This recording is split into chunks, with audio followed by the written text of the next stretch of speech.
to the podium, wouldn't it? My name is Michelle Phelan. I'm the Executive Director of the Orchestra, and I just want to say thank you for coming. It is a warm night. We are thrilled to be here. We have some individuals that we would like to acknowledge. First, we would like to say thank you to the Friends of Hocking Hills and the Park for allowing us to perform in this beautiful venue under the Hocking Hills skies. Second, we would like to thank Hocking Hills Tourism for the Destination Investment Grant and the South Central Power Operation Roundup Grant. Those two grants allow the orchestra to buy our PA system, our conductors stand, and our music for this evening. And we just want to say thank you for both of those grants. Next, we'd like to thank our generous patrons who are outlined in the program. If you would like to become a patron, please fill out the form and mail it along with your check. And we will recognize you at future concerts and on our social media platforms. We would like to thank the Logan Theater and Community Arts Center. They've given us a beautiful home. We practice there, we perform there, and we just want to say thank you. And next, we would like to thank our volunteers. They work hard at our events. They work behind the scenes. If we have any volunteers here, please stand. They work hard at our events so that the musicians can come and play music for you. And we just want you to know that we appreciate you. Thank you. Let's give a round of applause. Okay, a little bit about the orchestra, not much. I won't talk long. The orchestra is multi-generational. We range in age from 15 to over 80. And we have musicians who just started this year and musicians who've been playing for over 50 years. So if you are a string musician or you know one and you might be interested in joining us, please give us a shout, and we would love to have you come and join us. I've done some recruiting this evening trying to get some new members. Tonight's donations, as Brad mentioned, will be split between the orchestra and the Friends of Hocking Hills, so please know how much we appreciate your donations this evening. I also want to remind everyone to silence their cell phones. We want you and everyone around you to enjoy tonight's concert, so please remember to put your phones on silence. We encourage you to follow us on social media with any updates or future concerts. We're on Facebook, and we're also on Instagram. At this time, it is my honor to introduce our musical director, Darlene Barrett. Darlene earned her Bachelor's of Music at the Northern Illinois University and her Master's of Music at the Ohio State University. Darlene has been playing for over 50 years with area orchestras such as the Columbus Symphony Orchestra, the Lima Symphony, and the Southeastern Ohio Symphony. At this time, I'd like you to give a round of applause to our conductor and our fearless leader, Darlene Barrett.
So how many of you recognize that? You've heard that before, right? But did you know that that's what it was when you look at the program? Also sprach Zarathustra, a piece written by Richard Strauss, a German composer. It was written in 1869. So, it's been around a long time, but it only became famous when it was used in Stanley Kubrick's 2001 Space Odyssey. And of course, it's been used many times since, including the Barbie movie most recently, to be honest.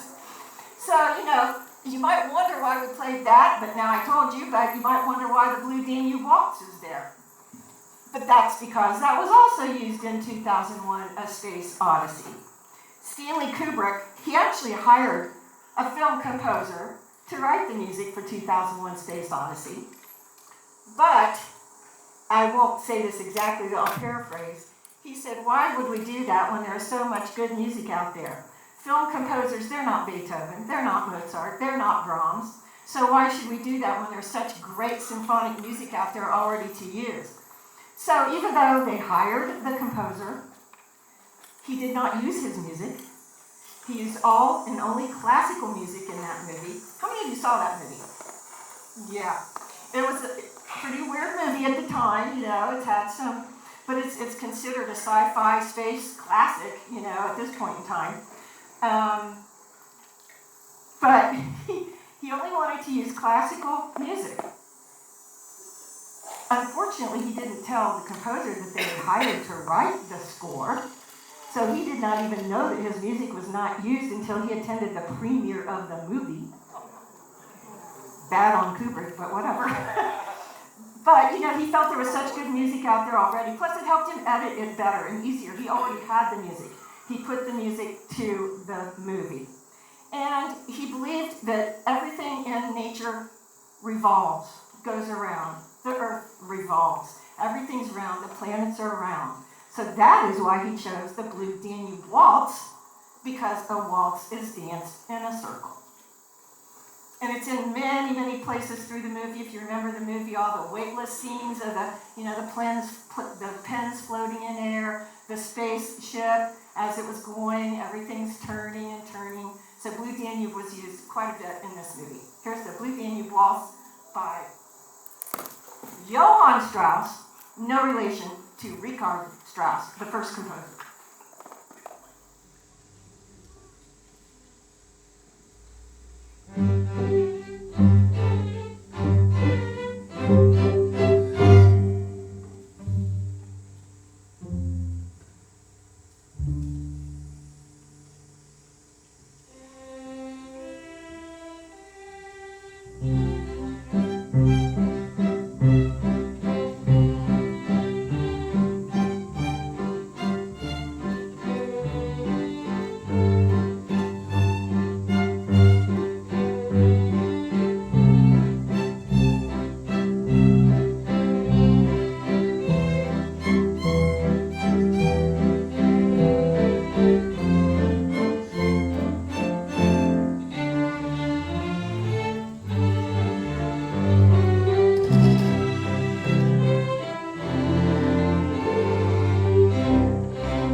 So I know you have programs, but so next we're going to the movies and we're going to investigate extraterrestrial life with E.T. So this is the flying theme that is the famous magical scene where they're on the bicycle, Elliot and E.T. on the bicycle flying past the full moon. This is their silhouette, that's really the logo of the whole movie. So this is the flying theme from E.T. John Williams, of course. What? My microphone. We're all new to this. Quite frankly, we're very new. I don't know if we should say or not. This is only our third concert. This orchestra only founded last September. So this is only the third time that we've had a concert, and we're blown away by the crowd, so that should be good.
Yeah, I think the majority of us know Star Trek, the TV show that started in 1966, became, of course, an incredible movie franchise with tons of movies.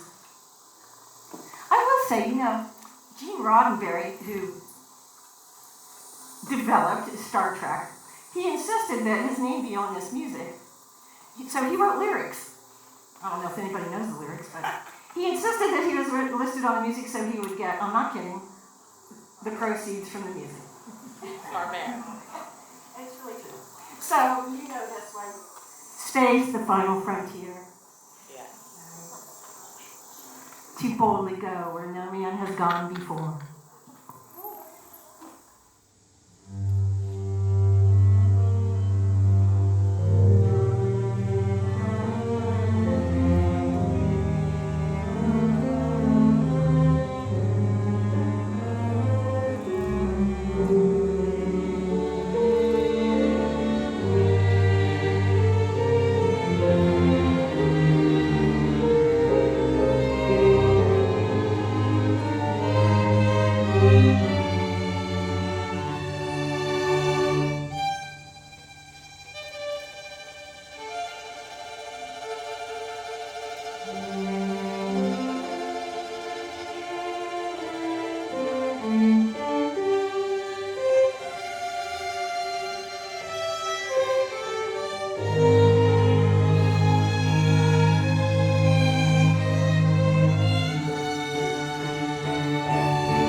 know if you know it or not, but the first song to ever be played in space with musical instruments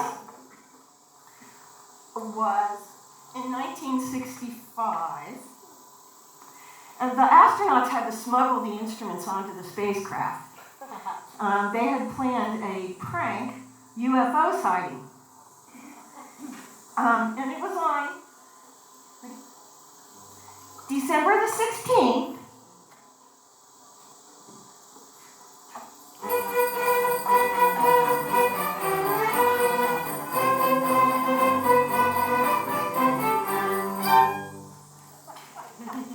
So those instruments were, it was Wally Schirra and Tom Stafford, I think. It was the harmonica and the bells.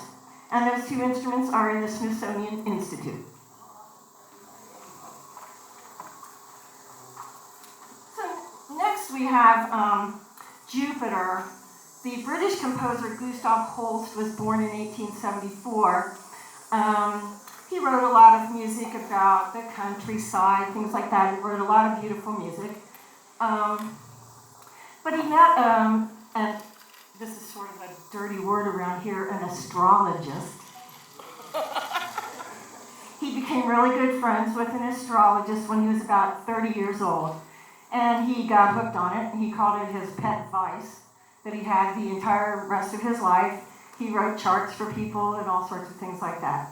So that is what spurred him to write The Planets, which I'm sure most of you have heard of, and probably many of you have actually heard in concerts. Took him 2 years to write The Planets. It ended up being his most famous work, but he really never really liked that. You know, this is sort of a commercial piece to him compared to other music that he wrote. But nonetheless, we all love The Planets, so here's Jupiter.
So Aquarius, I think you all probably know too, from the 1967 first considered rock musical. It was pretty, well, you know, it was about the 60s hippie culture. Some of the other stuff I won't say. The Blank Revolution starts with an S, ends with an L. It was against the Vietnam War. It was an anti-protest show against the Vietnam War. And this song, Aquarius, was written for it. And of course, here we are again with astrology, but nonetheless.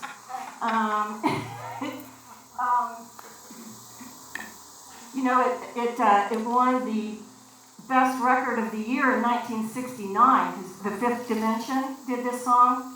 Now they tacked on the Let the Sunshine In at the end. We're not doing that, we're just doing the Aquarius portion of it. But and in your program, it says that the vocalist is Nicole Eileen, and unfortunately her husband had a bad ATV accident just 2 weeks ago and has had 2 surgeries since. And I just said, take this off your plate. So at the last minute, literally on Monday, Larilyn Short, come on up, Larilyn. Larilyn Short agreed to come sing the vocal pieces with us. Larilyn is the assistant director of choirs at Logan High School here. Yeah. So it's a last minute thing for her, so make her welcome.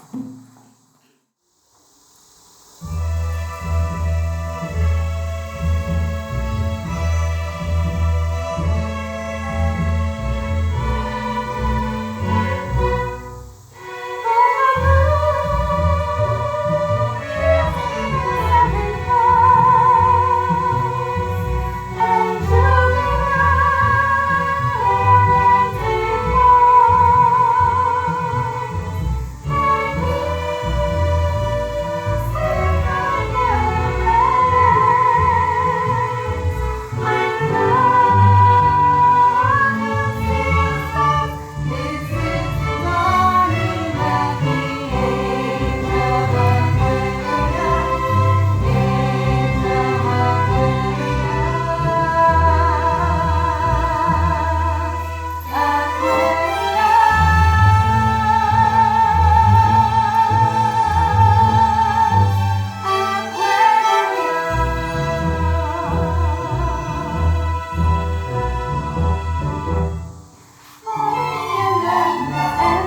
anything about the sun, our biggest star.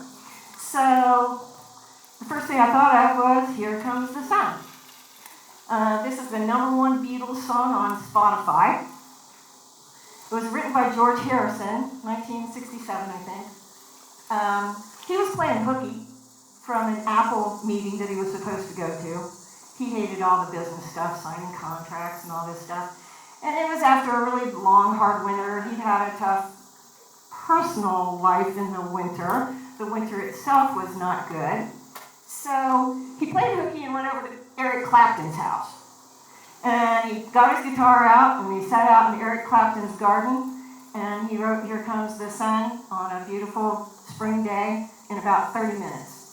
Eric Clapton always said he was really proud that it was his garden that inspired this song. So Here Comes the Sun. Oh, by the way, you may not know, John Lennon was not on that recording.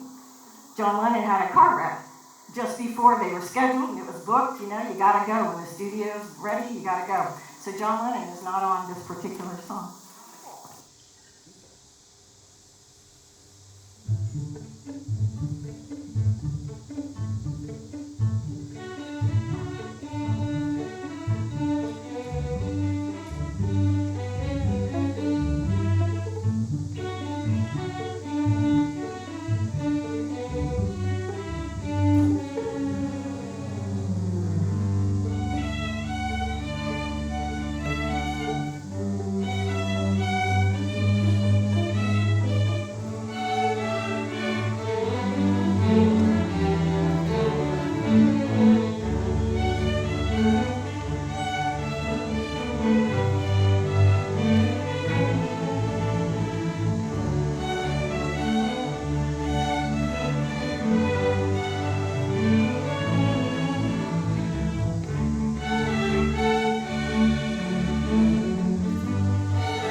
Thing with the moon, I knew we had to do a song about the moon, and the first thing that came to my mind was Fly to the Moon. Fly to the Moon actually it was played on Apollo 10 as they orbited the moon. It was played on Apollo 11 just before they landed on the moon. And it was played at Neil Armstrong's memorial service. So I think it's properly appropriate for us here tonight. Now, every time we rehearsed this, one of the members of our orchestra started singing along. And I finally said, Dan, do you want to sing this with us? He said, well, I've never sung out of the shower, but I'll try it.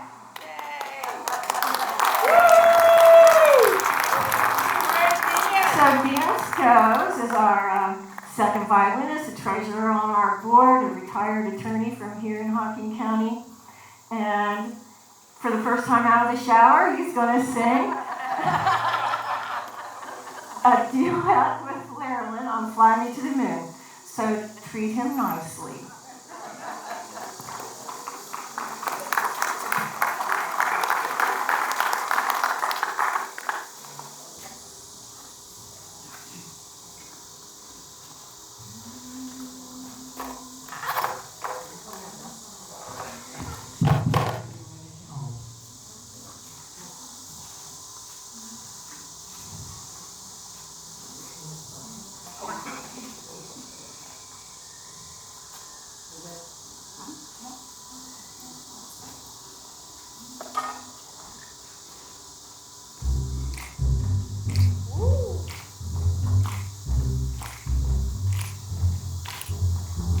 Fly me to the moon, let me play among the stars. Let me see what life is like on Jupiter and Mars. In other words, hold my hand. In other words, darling, kiss me.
wish for you tonight that all your dreams will come true when you wish upon a star tonight.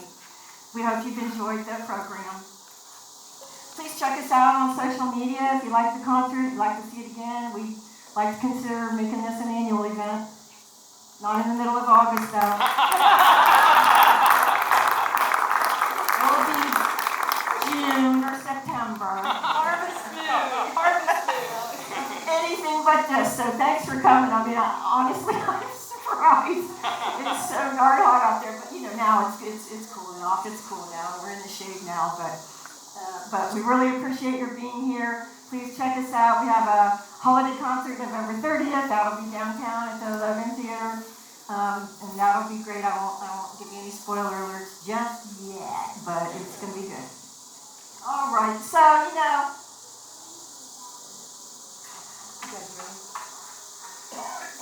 there's really, you can't have a space concert without Star Wars, can you? Yeah. All right, this is our final number. Once again,